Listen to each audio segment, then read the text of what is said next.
सगळ्यांना नमस्कार. श्री स्वामी समर्थ. मी ज्योती. कसे आहात सगळे?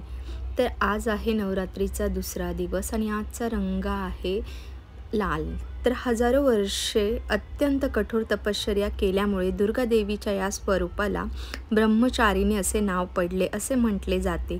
देवीने आपल्या कठोर तपश्चर्याने महादेव शिवशंकरांना प्रसन्न केले होते आणि ब्रह्मचारिणी देवीच्या शुभ आशीर्वादामुळे आपल्याला ज्ञान, तप, जप, वैराग्य, त्याग, संयम आणि धैर्य प्राप्त होते असे सांगितले जाते. आजचा रंग लाल आहे.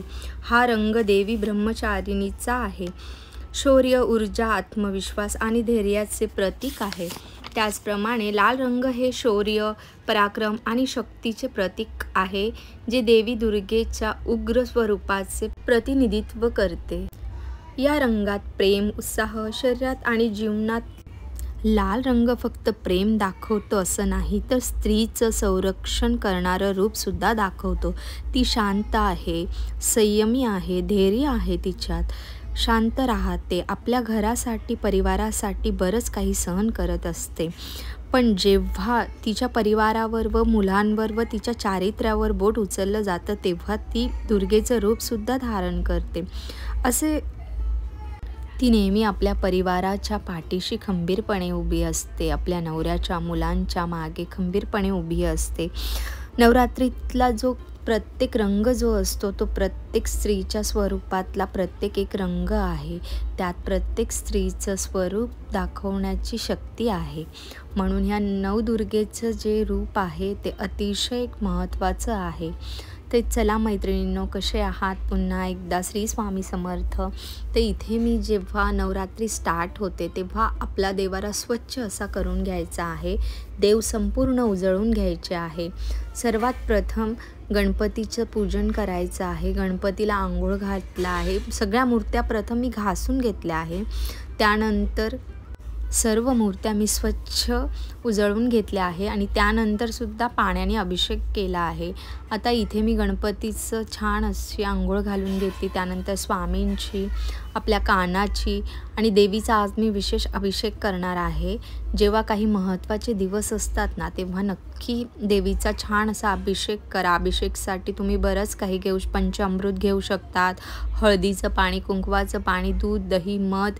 मी इथे 4 ते 5च गोष्टी घेतल्या आहे. इथे स्वच्छ अशी स्वामींची माझ्या आंघोळ करून झाली आहे आणि मी देवांसाठी जे आहे ना मैत्रिणींनो, सेपरेट असे रुमाल ठेवते.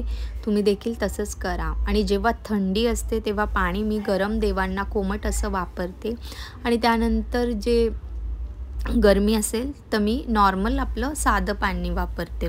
बऱ्याच वेळा मला विचारलं गेलं आहे का ही जी खंडोबाची मूर्ती आहे ती कुठून घेतली आहे? तर ही मूर्ती जी आहे ना, मी ती जेजुरीवरूनच घेतलं आहे. आपण दर्शनाला पायऱ्यांजवळ जातो ना, तिथेच खाली दुकानं आहे, तिथूनच ही मूर्ती मी घेतली आहे. इथे बघा, तुळजाभवानीचा मी सुंदर असा अभिषेक घेतला आहे. जेव्हाही आपण देवांना आंघोळ घालतो ना, तर सर्वप्रथम त्यांचे पाय धुवून घ्यायचे आहे. त्यानंतर आंघोळीला सुरुवात करायची आहे. तर इथे मी तुळजाभवानीचे जे आहे ना, सुंदर असा पायांचा पहिले अभिषेक केला आहे. त्यावर दूध आणि पाण्याचा अभिषेक करून छान असं पुष्पांजली केली आहे आणि त्यानंतर आता मी देवीला इथे अभिषेक करायला सुरुवात केली आहे. तर इथे मी जो अभिषेक केला आहे ना, मी दुधाने केला आहे, हळदीच्या पाण्याने, कुंकवाच्या पाण्याने आणि फुलांच्या पाकळ्या आणि मधाने असा मी इथे संपूर्ण अभिषेक करून घेतला आहे. त्याचनंतर देवीला मी सुंदर असा मळवट देखील आजच्या दिवशी भरला आहे. खूप छान दिसत होती माझी तुळजाभवानी. त्यानंतर जेव्हा मळवट भरला ना, तेव्हा अतिशय साक्षात देवीचे स्वरूपच वाटत होते. देवीचे स्वरूप आहे, पण मळवट भरल्यानंतर एक तो देवीमध्ये जो आहे ना, अजून जास्त प्रमाणात जिवंतपणा येतो, तो दिसत होता. खूप छान वाटत होतं.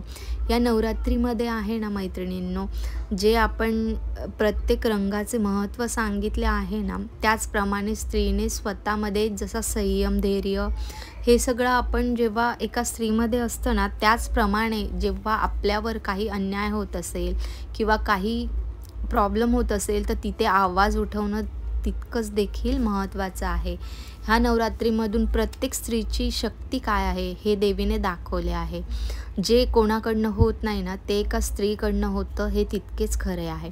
त्यानंतर बघा किती सुंदर असा मी देवीचा मळवट भरून घेतला आहे. ॲक्च्युली मला तिथे जमत नव्हतं भरायला, म्हणून मी खाली घेऊन छान असा मळवट देवीचा भरून घेतला आहे. पहिले जे आहे ना, मी सुरुवातीला आपला जो गंध असतो चंदनाचा तो लावला आणि त्यावर हळद लावून मग मध्यभागी परत थोडंसं चंदन लावून मग कुंकवाचा जो आहे टिका लावला आहे.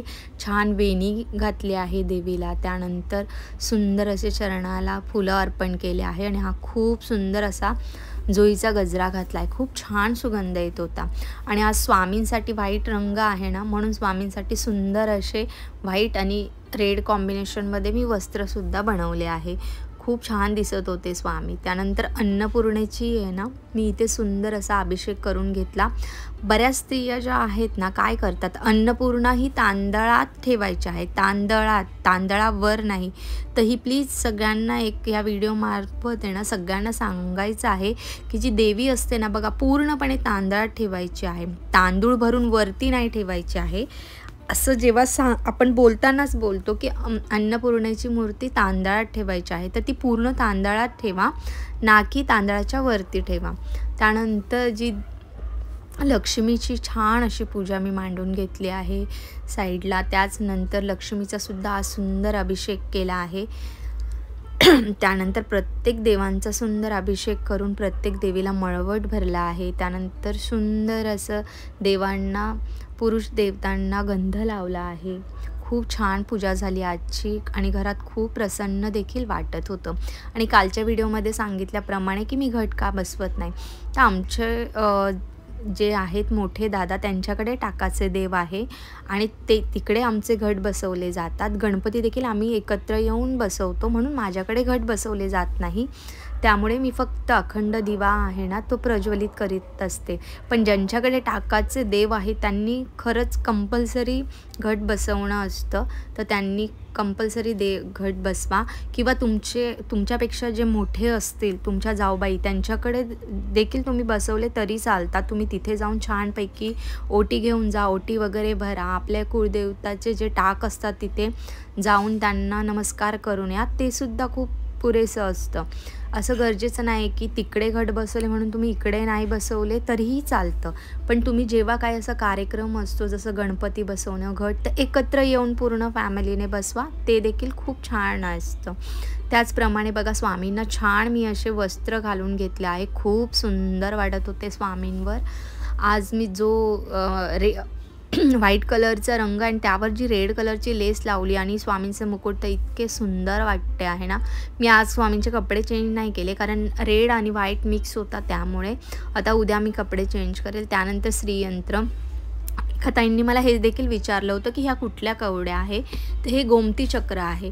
इथे तुम्ही 5 किंवा 7 गोमती चक्र ठेवू शकतात. जसं आपण पिवळ्या कवड्यांची सेवा करतो ना, त्याचप्रमाणे रोज हळदी कुंकू वाहून त्यानंतर धूपबत्ती दाखवून तुम्हाला ही सेवा करायची आहे. त्याचबरोबर यावर ज्या 7 कवड्या मी ठेवल्या आहे आणि माझे हे गोमती चक्र देखील 7 होते, पण एक खंडित झाल्यामुळे मग मी आता सध्या 5 ठेवले आहे.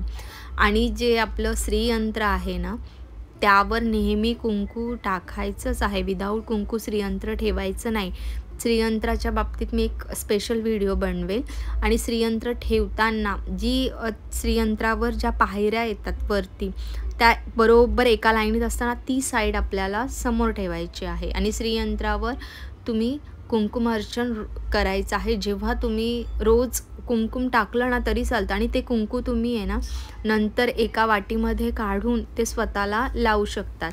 घरच्यामध्ये जेवढे आपले फॅमिली मेंबर आहेत त्यांना देखील लावू शकता. बघा किती जेव्हा म्हणजे कुंकू टाकतो ना आपण श्रीयंत्रावर, खरंच ते श्रीयंत्राचं जे स्वरूप आहे ना ते खूप सुंदर वाटतं, खूप म्हणजे खूप. आणि श्रीयंत्राला सुद्धा मी छान असा गजरा घालून घेतला आहे. त्याचप्रमाणे प्रत्येक देवांना छान असे फुलं ठेवून घेतले. आणि जो पिवळा रंग होता ना, कारण आता 9 दिवस चेंज नाही करायचे, त्यामुळे मी पिवळा रंग ठेवला. म्हणजे फुलं कुठलेही ठेवले ना तर ते उठून दिसतं आणि सुंदर वाटतं. त्यानंतर हा कुलदेवतेचा माझा कळश आहे. कुलदेवतेचा कळश रोज मांडताना तुम्हाला पानं वगैरे ठेवायची गरज नाही. फक्त तुम्ही रोजच्या रोज पाणी चेंज करू शकता. आणि आज कळशाला देखील मी सुंदर मळवट भरून घेतला आहे. आणि मी नेहमी माझ्या कळशाला आहे ना एक नथ, एक मंगळसूत्र आणि गजरा घालून घेते. त्याचप्रमाणे कोंब बघा किती सुंदर आला आहे. तर मी काय करते ना, जेव्हा माझ्या नारळाला कोंब येतो ना, जेव्हा मी गावी जाते त्यावेळेस आहे ना, मी तिकडे आमच्या शेतामध्ये याचं झाड लावून टाकते.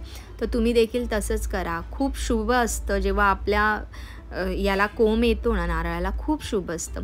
त्याचप्रमाणे आहे ना, बऱ्याच ताईंच्याला कोंब येत नाही, तर त्याचं कारण काय आहे ना, जर तुम्ही तांब्या छोटा घेतला आणि नारळ मोठा घेतला, त्याला खालून पाणी नाही भेटलं ना, तर तुमच्या नारळाला देखील कोंब येणार नाही. नारळ असं घ्या, की तुमच्या तांब्याची जी साईज असेल ना, त्याप्रमाणे तुम्ही नारळ ठेवा.